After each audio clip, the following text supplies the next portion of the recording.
to look out and see all these friends, right? All these friends. So thank you so much for being here. My talk today is on the power of belonging, because it's through our connections that we discover our spiritual gifts. We discover what it is that is residing within us, waiting to be expressed. There is a story about an anthropologist, and he went to South America to live with a small village and just kind of learn about them and learn from them.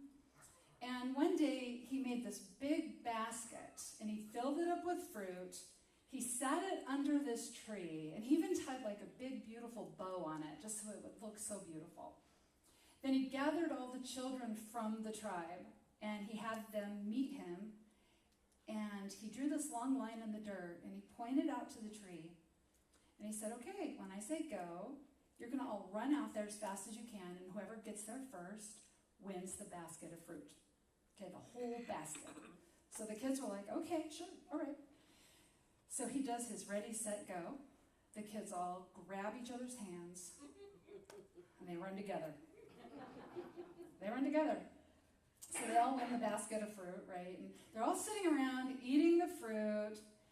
And he's kind of dazzled by this, right? And he's like, wow, where did that come from? And so he asked the children why they did what they did. And one little girl with a bunch of fruit in her mouth, she says, with such wisdom, how can one of us be happy if all the other ones are sad? Right, out of the mouths of babes. And I can remember when my kids were little, and I know you can remember this, seeing this happen too. Little kids, if one little kid gets really upset, all the little kids notice this. They don't know what to do, of course. Sometimes you'll see a brave one try to pat the child. You might see another brave one yell for their mama to pick them up or something, right? But this is something that children just know innately. We forget as we get older. We forget. The South African activist Desmond Tutu said that this is called Ubuntu. He says, Africans have a thing called Ubuntu. And what it basically means is, I am because we are. Because we are. He says, we believe that a person is a person through other persons.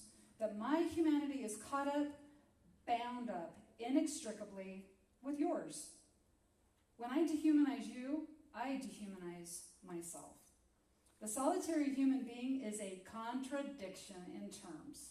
Therefore, you seek to work for the common good because your humanity comes into its own in community, in belonging. In belonging.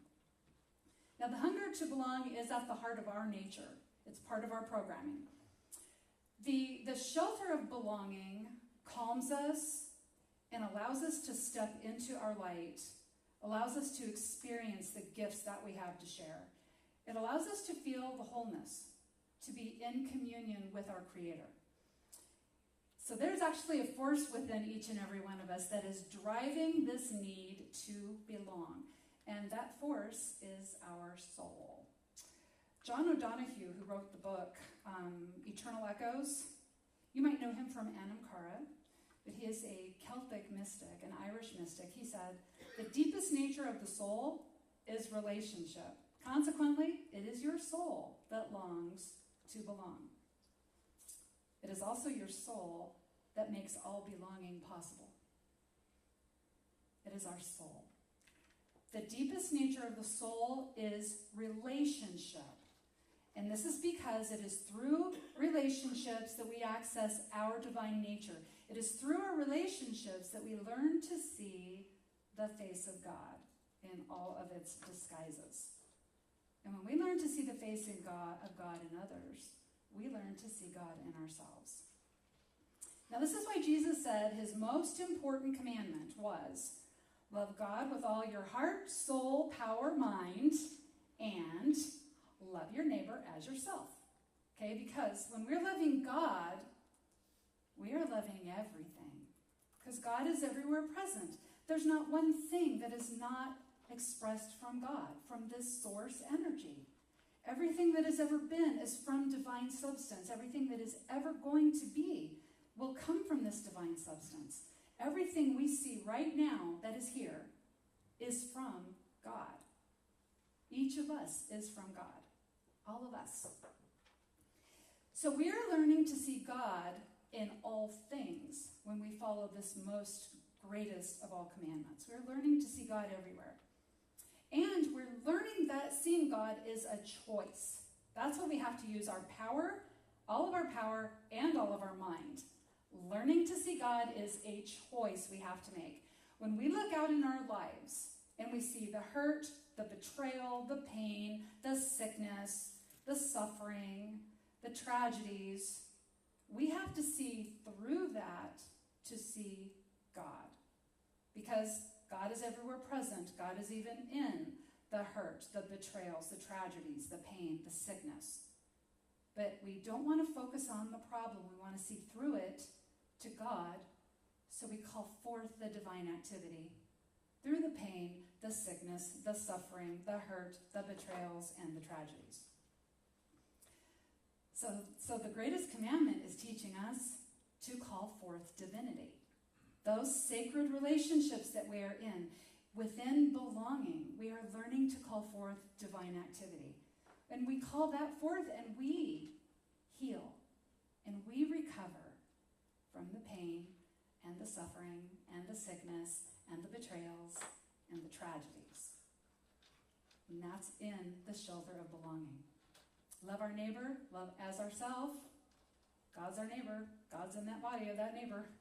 In all people, God is within everyone. We're seeing God in another.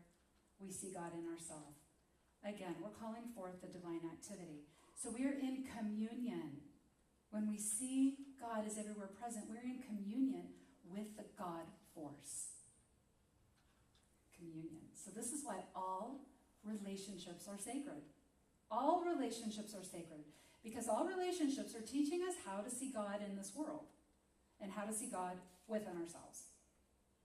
Now, when we can accept that within every person, in spite of their behavior, right, in spite of the things they've done, within them, there's still that spark of divinity. When we see through all that into the spark of divinity, we see how God sees, which means that we can love as God loves. And we are loving God with all of our heart, all of our soul, all of our power, all of our mind. And we are loving our neighbor as we love ourselves. But something else our relationships show us, because it's all not just fun and games, right? Our sacred relationships show us how we are showing up in relationships. How are we showing up in our relationships? How are we showing up in the world? Because we have a little something that's taken up residence in our mind. Now, in the Unity children's teachings, this is called the little me, right? The little me, the little saboteur, the little fearful person, right? The little devil on the shoulder, okay? The little devil, right? We all have this little saboteur within us. Now, it wants to keep us separate. It wants to keep us isolated and out of divine relationship, out of sacred relationship. Because when we feel isolated, we're in victim consciousness. And we'll be judgy of other people. We'll be blaming. And we won't really be able to get into true belonging. So the saboteur wants to do this. Wants to keep us out of our relationships and convince us that, well, yeah, maybe you say God's everywhere present, but it's more in my friends than in me. Look at all the nice things it did for my friends. Why is it ignoring me? I prayed really hard. I'm not getting what I want, though. I'm not feeling good, right? How is it the Fillmores experienced all this great health, and I'm not getting nothing? I'm reading all the Fillmores books, okay? That's the saboteur. Protect yourself. People just want to hurt you. How about when we want to sign up to do something? It sounds big and exciting, and we want to do it, but then we say no, because, well, what if I failed? What if I look silly? What if I succeeded? And then my family would be scared because I'm moving forward and doing these exciting things, right? What if? The saboteur doesn't want us to try these new things, right? And these are little things that isolate us. See, the isolator, okay, I'm going to call the saboteur now the isolator, because that's really what it is. It can be insidious, and it has a sophisticated language that sounds just like us. That voice in our head. It's us. It sounds like us. And so the isolator is that voice that says, that's the workaholic. Oh, I've got too much to do. You've got too much to do. You don't have time to get into meditation and go to your social groups and get some support. Just buck up. You've got work to do. The isolator also likes to say, you know what you need is not important. Other people have their problems. Don't go complaining to other people when they're going through so much, right? They do not want to hear about what's happening with you. You should know how to deal with this. Don't be a burden. That's also the isolator. Or the cynic, right? You cannot trust your friends. You can't share real things with your friends. Remember that one time you tried sharing something and they were like, oh my God, I can't believe you did that. You're supposed to be walking your walk. What kind of spiritual path are you on? Right? Don't share with your friends. They'll just disappoint you. Oh, this is my favorite. The rebel. The misfit. I march to my own drum. Other people spiritually can't keep up with me. I'm so advanced. I would love for people to do the things I'm doing, but they can't keep up with me. Others don't understand me. So I don't fit in because I'm doing all these different things. I think people see me as weird, and that's okay. I like it that way. People bore me. I'm leaving because I'm bored. Right?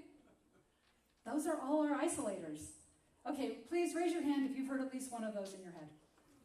Don't let me be alone up here. Okay, thank you. Isolation is very dangerous for us. When we are in isolation, we may not even understand we're in isolation because we're surrounded by people. Right? There are all kinds of people in our life. We are busy. We've got a lot of activity, right? So we may not even believe that we're isolated. But if any of those tapes have run through our heads, we might be isolated. See, isolation, it moves us away from what we want to be. It's moving us away, and it's keeping us from stepping into our own light. Okay, that's what it's doing. It's keeping us from being authentic, getting into our true nature. That is what isolation is doing. It is keeping us from trusting other people. And when we don't trust other people, what's really going on is we're not trusting ourselves. We're not trusting how we will respond if they reject us. I used to think I could make every person like me. Right? I didn't work out so well. Usually they just thought I was weirder and wanted to go away really fast. We will never make everybody like us. It would be nice if everybody did. It feels good to be liked. It feels good to like everybody, but we don't even like everybody, right? Okay? But when we trust ourselves, we're okay with that. We'll survive. We know we'll survive it. We'll go where we want it. We'll go where we find belonging. Now, when we're in isolation, and we're not asking for support, we're afraid to put ourselves out there at all, afraid to be real, what also happens is we start losing our kindness and the flexibility of having an open mind. That's what we lose when we are in isolation. But because belonging, the need to belong, is so strong within us, it is going to drive us to join something, to be part of some kind of group. Now what happens is that we usually end up joining something where it's really not about sharing our intimate, goings on. A couple of years ago, there was this group that got together for a fundraiser for an environmental issue. And while they were doing this fundraiser, they were all bonding, but they were bonding over a shared hatred, right? They were bonding over the same kind of judgment against something. When they were done with the fundraiser, were they closer? Were they best buddies after that? They couldn't stand each other. They couldn't stand each other, right? And they were each saying oh my God, that person's so judgmental. It was really kind of funny. Because when we join a special interest group like that, that's not the group where we're real, where we're really in belonging, we're not putting out our true nature. we're not really connecting. We're not held in loving arms of belonging when we're in that kind of a situation. This is how gangs operate. This is how our young people get caught up in a gang. The gang accepts somebody. The gang will accept anybody, really, who'll just do what they tell them to do. And these kids are not feeling safe in this shelter of belonging. So they join anything. Now, what's interesting about kids, they know all about peer pressure. They know all about peer pressure. They don't like it, but they can pretend their way into any situation. They're not going to feel good about it, and they'll probably worry someone will discover their true nature, that they would rather watch Star Wars than Twilight. Okay, someone will discover this. The thing is, though, is that they know they're doing it. They know it. They know they're pretending. We don't always know that. We pretend our way in too sometimes. But see, as we're getting older, we get all kinds of lost. Because we get used to doing it. We think that's how it is. That's how it is. Fit in. Conform. Now, what leads to this situation when we are feeling that loss? Okay, what can I just do to fit in? What leads to this is just one thing. We've denied our divinity. And that always starts by either not accepting the package of our life, the package of our relationships, or the package of our physical body. Somewhere in there, we are not accepting something. When we are not accepting how something is, we're in resistance. Now, accepting our life, our relationships, our physical body, it's not about just letting things go, but we have to be accepting, to be open, to being in alignment with Source, so we can call forth divine activity.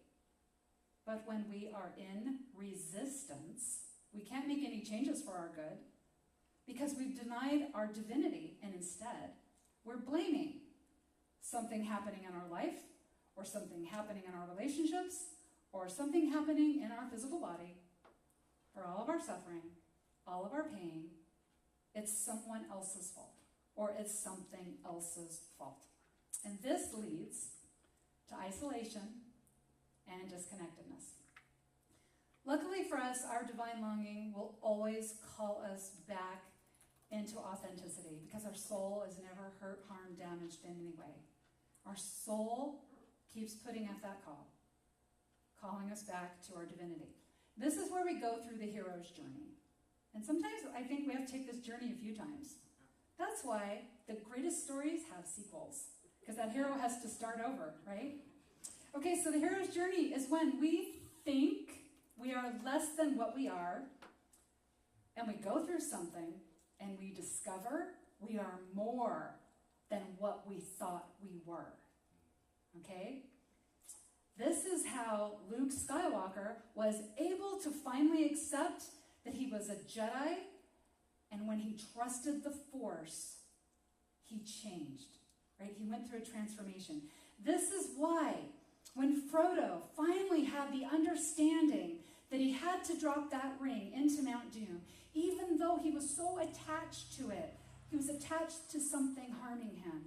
When he finally understood that he was on the hero's journey, he was able to drop that ring into the fires of Mount Doom. This is how Neo finally understood that he was part of the Matrix and he could interact with it. This is how Elle Wood finally accepted that she was a brilliant attorney if she would just be herself. You score extra points if you know all those movies. The hero's journey is not always about live action, right? It's real life too. Now, when we don't take the hero's journey, we don't get to share the gifts of grace and love, which is what we're meant to be doing, because we are that love, we are that grace. When we are holding back from belonging, when we are holding back from stepping into our divine nature, we will know we're holding back. We'll know because it feels terrible. It feels terrible. We feel alone, like nobody understands us, like we're not heard, we're not sharing our gifts, we don't trust we have gifts.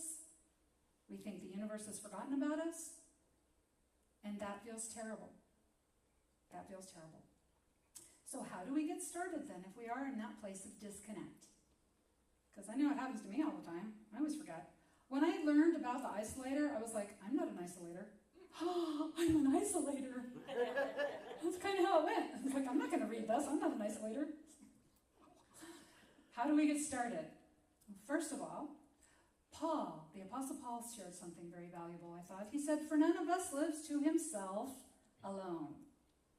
However, I think the little girl from that village said it nicer. She said, how can one of us be happy if all the other ones are sad?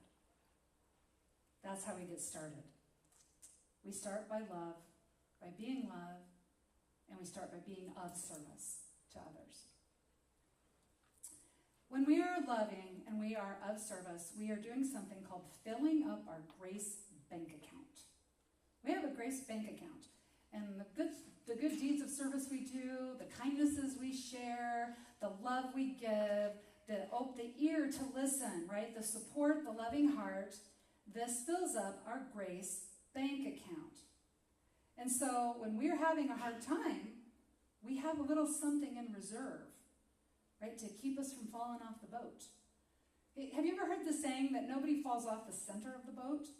Right? That's what the grace bank account does. It surrounds us with a whole bunch of life preservers.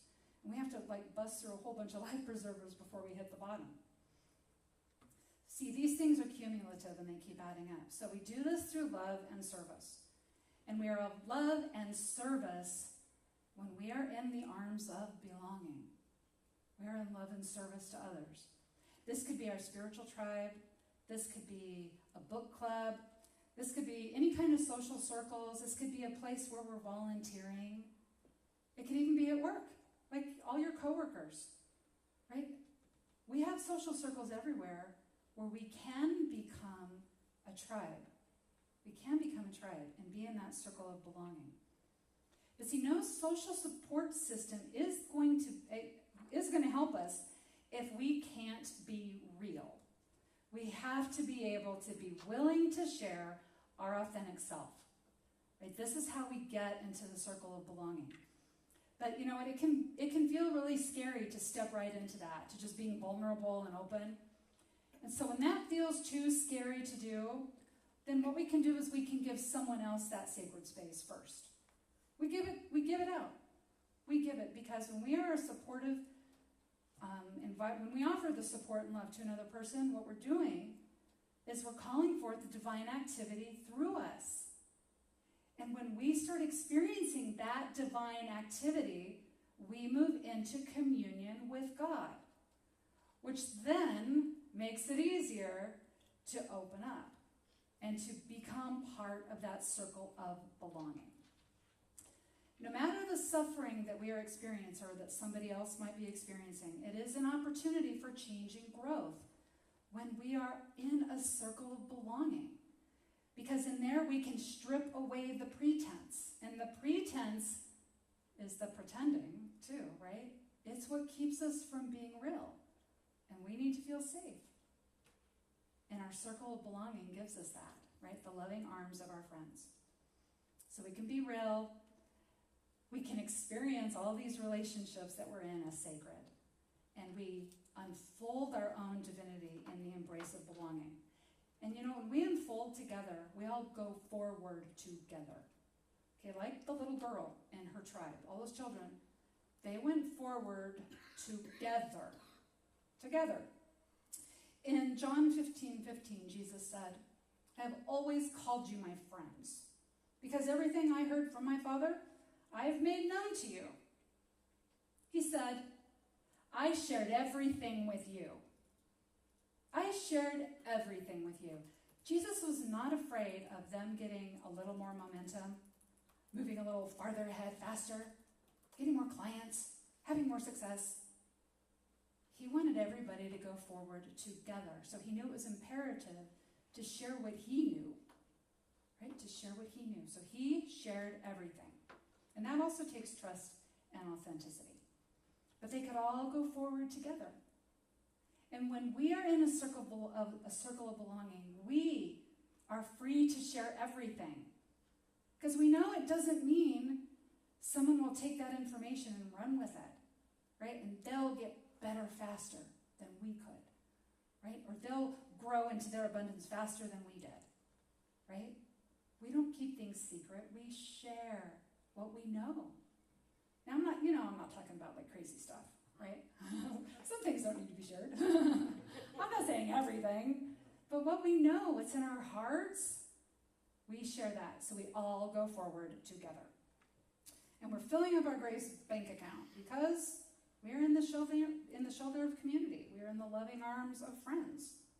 And we survive the difficulties that come our way when we are in the shelter of belonging. We survive those difficulties. It creates that cushion. It's harder to fall. The isolator will have us doubting. The isolator will have us withdrawing from people, not trusting. The isolator will be like, oh, you're just going to get taken advantage of. But in the shelter of belonging, we are communing with the God force. In the shelter of belonging, we can experience calmness, curiosity, centeredness, compassion, clarity, courage, creativity, and connectedness. That's what we experience in the shelter of belonging. That is what we experience. John O'Donohue said in his book, The Echoes of the Soul, or Eternal Echoes, perhaps community is a constellation. Each one of us is a different light in the emerging collective brightness. A constellation of light has greater power of illumination than any single light would have on its own. There is providence that brought us here together on this day. And here it gives us each other to be those welcoming arms, to be that shelter of belonging. See, belonging is not about an attachment to things, stuff we own. It is about the passionate presence of our soul. Right? It is the heart and the warmth of intimacy. That is belonging. And it's the compass that guides us forward. And I'm just going to end here with a blessing from John O'Donohue. May you find harmony between your soul and your life. May there be kindness in your gaze when you look within. May you never place walls between the light and yourself. May your angel free you from the prisons of guilt, fear, disappointment, and despair. May you allow the wild beauty of the invisible world to gather you, mind you, and embrace you in belonging. So until next time, remember, you are the activity of spirit in a body. You are the heart and hands of spirit in this world. You are soul designed for growth and goodness. In everything you do, you are blessed. And so it is.